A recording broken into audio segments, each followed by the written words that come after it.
Composting is a biological process in which microorganisms, including bacteria and fungi, break down organic matter into simpler substances. This process produces a nutrient-rich soil amendment for growing plants and trees. It is nature's way of recycling biodegradable organic waste. Although composting process occurs in nature all the time, by human intervention, you can speed up this process. There are 4 main ingredients required for backyard composting. The first one is carbon or brown materials such as dried leaves and paper. The second ingredient is nitrogen, also known as greens. You can get this from vegetable scraps from your kitchen, grass clippings from your backyard, or coffee grounds. The third ingredient is water or moisture. I collect rainwater and use it in my garden. The fourth ingredient is oxygen from the air. Autumn leaves that you see here are a great source of carbon or brown materials. You can collect these leaves in paper bags or trash bags from hardware stores, or even in a used soil bag from your backyard. I have raked the autumn leaves from my yard and made a pile here. I'm going to collect them in a used soil bag, and here's that trash can I was talking about. I have drilled holes into this trash can so air can circulate freely. Here is a pile of partially decomposed compost in my backyard. I'm going to take a small portion of this compost and add it to the fresh batch of compost that I'm starting. The microorganisms in this compost would help to kickstart the composting process in the fresh batch.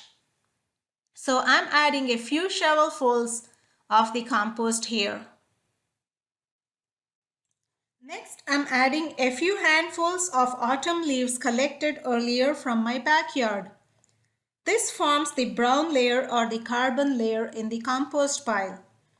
Alternating layers of carbon material or the brown material and nitrogen material or the green material along with few sprinkles of water speeds up the process of composting. I'm also adding a few shovelfuls of partially made compost here. Next, I'm adding a layer of vegetable scraps into this mix. This forms the nitrogen layer or the layer of greens in the compost pile. It's perfectly fine if it includes a few paper napkins and dryer lint, because eventually the microbes in the compost pile will break them down and turn them into compost. Now that we have a layer of nitrogen, it's time to add another layer of carbon by adding these autumn leaves. Next, I'm spraying a generous amount of water to moisten the layers that we formed in this compost pile. Water is the third essential element for composting. Next, I'm adding a layer of used coffee grounds collected from local compost pile.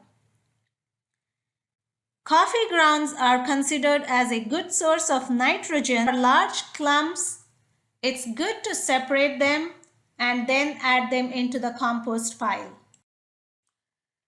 I'm adding one final layer of autumn leaves here and spreading them evenly on top of the pile.